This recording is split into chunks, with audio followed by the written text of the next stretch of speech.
Yo, JD here, and as you can see, we are back on F1 22, and in today's video, we are going to try the Esports qualifier for F1 23. This is something I've done every single year, but this time it's probably going to be the most difficult because I'm actually attempting it on PC, where most of the main competition is, and yeah, there's a few other factors as well, but it's actually been quite a long time since I've really played this game. I've been away recently in Dubai, actually met a couple of you there, so massive thank you to those people who came forward, and it certainly is an amazing place to go to. But we're just going to talk about a few things here first, and then I'll be showing you my fastest run. And basically the crutch of this event is that you need to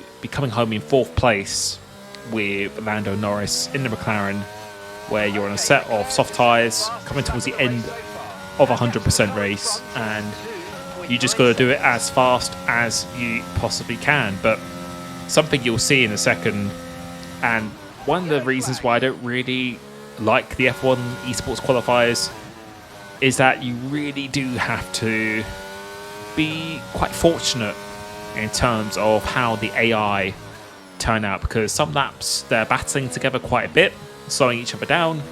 Other laps they're not battling, and it's really, really hard. And ideally you want to be running as high AI level as possible, which I think Thomas Ronha is the only driver who's done successfully 110 AI, which is absolutely nuts, because you do get a lot more bonus points. So you get more bonus points for the AI, for the assists you're using, and also obviously just keeping it clean, so making sure you don't have any track limits at all. But it's really crucial to get within the DRS zone of Alonso pretty much after the first lap in that first sector. But you can see this is an example here of when the AI is kind of battling together and not very optimal, where you want to be doing the fastest run possible, because you really want to try and overtake Alonso before he catches Leclerc or Hamilton up ahead, just so you can get past them without really losing any time. And you can see here they're now about to go side by side, which is something the AI love to do. And although we get past on this occasion, it really didn't help the run in terms of maximizing the fastest time possible. But another thing you'll see is that the AI just changes the lap time they do, and even if you set a faster first lap, as you can see, that was my first full run. I did 135,000, which put me 46th on the leaderboard, which I was actually pretty happy with, considering I haven't played F1 for a couple of weeks, just coming back on here. Obviously Silverstone's probably one of my best tracks on the game. I was actually quite satisfied about, and we did it with 108 AI. But something you'll see here now, when you start the event, you take a note of the lap times did. You can see, but the lap time is sometimes even faster, the AI actually further away. So they're not exact. They always change their lap times, and you're about to see here another example of where the AI are battling. They managed to catch up quite quickly up to this 4th place, but since they're going side by side through here and going into turn 1, if you want to be as high up as possible on the leaderboard, then you do really lose a lot of time. So I'd prefer it if they just didn't have any AI in these events, and it was pretty much just a straight who is the fastest. But you'll see here now, this is actually my fastest run in the session, and I was pretty happy of this, especially since I've just come back to the game, and definitely some time to find, but I didn't really get too much time to spend on this. You can see it's on a separate day, so I think I did this yesterday or something like that, or maybe the day before. But yeah, right here now, I'm just trying to get as close as I can to Alonso and ideally get within his DRS on the next lap, and that's really the crucial thing. You need to get within the DRS of the AI and hope that they're not battling together.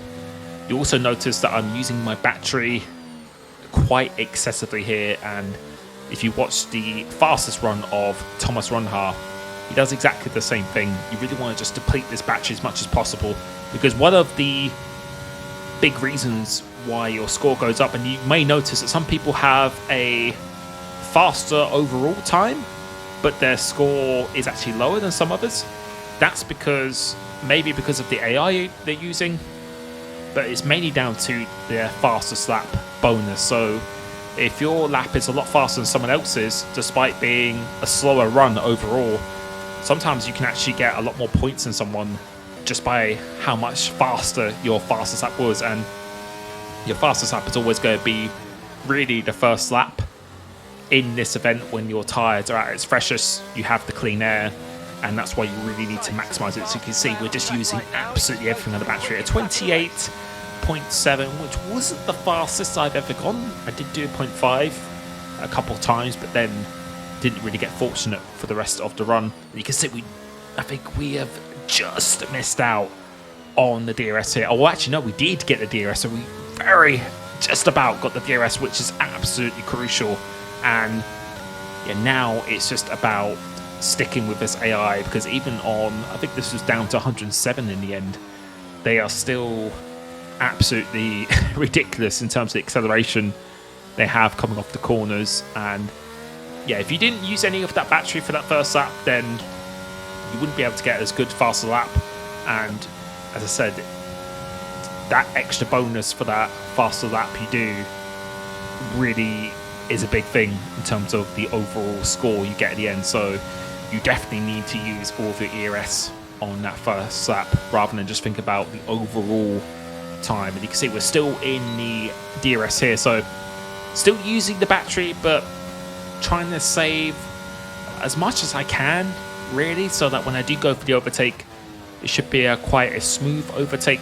And if I can use the battery for the remainder of the race, because sometimes just having that extra 1 or 2%, you can see we're making a bit of a mistake here, so going a little bit deep. You can see the exit that AI get is absolutely crazy.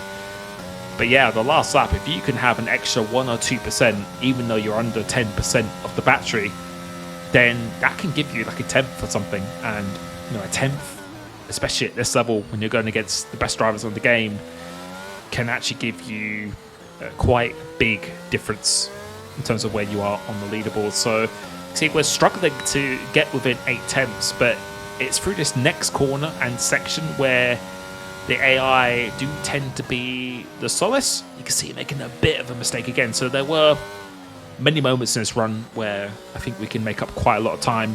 But ideally, I want to be trying to overtake him on this lap if I can, so tucking into the slipstream. And you saw on my previous run, sometimes the Hamilton and Leclerc AI were battling so much that we were already on top of them, and then it would just slow us down. But you can see at the moment, this is actually working out quite nicely because I'm not fighting too hard, so we're not getting close too quickly. By the exit here, this is where I really need to try and get this overtake. So moving over to the left to not make the AI defend, and we're just going to try and take the normal line. So a little bit off the racing line, but we didn't lose that much time at all. If I stay to the right hand side, then the AI automatically are programmed to defend straight away. So that's why you really want to be staying over to that left hand side as well. 29.6, which is not too bad. And Leclerc, who's on hard tyres, typical Ferrari strategy, he's going to be holding up Hamilton now. And you can see we've still got 2 laps of this race to go. So this is actually one of the better runs I've had so far, because I don't think you get any extra points if you come home in P3 or P2, which I have done on a couple of occasions. You didn't get any extra points from that. The main thing is that you just achieve the objective of finishing 4th, and you set the fastest lap possible, and just try and make all your other laps as best as average as you can. So basically just trying to be as quick as you can. You can see they're starting to fight up ahead now, so that's going to slow them down a bit.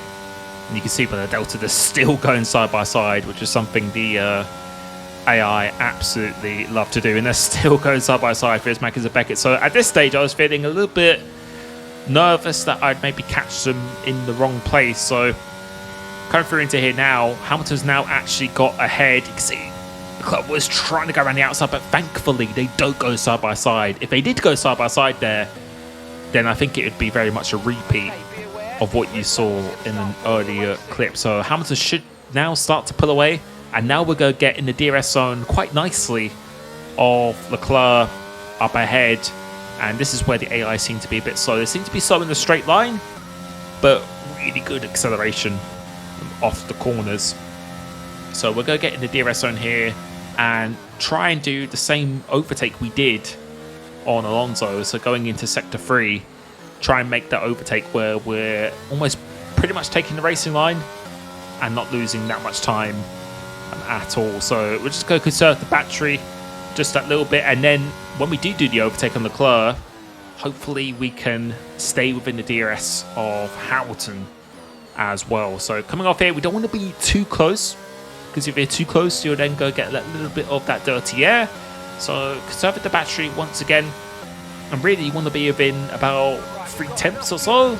And this is probably a little bit too close for my liking, so almost under 2/10. So we're going to have to actually slow down a little bit here. So we definitely lost a bit of time coming through this section, and he's actually got the DRS on Hamilton as well, so it's not completely ideal, but we did save up a little bit of that extra battery. So moving over to the left once again, just try and trick the AI into not defending, and then we get that move done, and he was thinking about going on the outside, but we managed to stay there. And now it's just about using all of your battery on this last lap. So coming off this corner, you can see the AI acceleration is just absolutely crazy, but in a straight line, this is where we seem to be quite fast. So see that delta is dropping pretty quickly, and we should be doing enough, a little more burst of the air, so we're pretty much down to 1% there, and we're just going to get in the DRS zone coming through into this corner.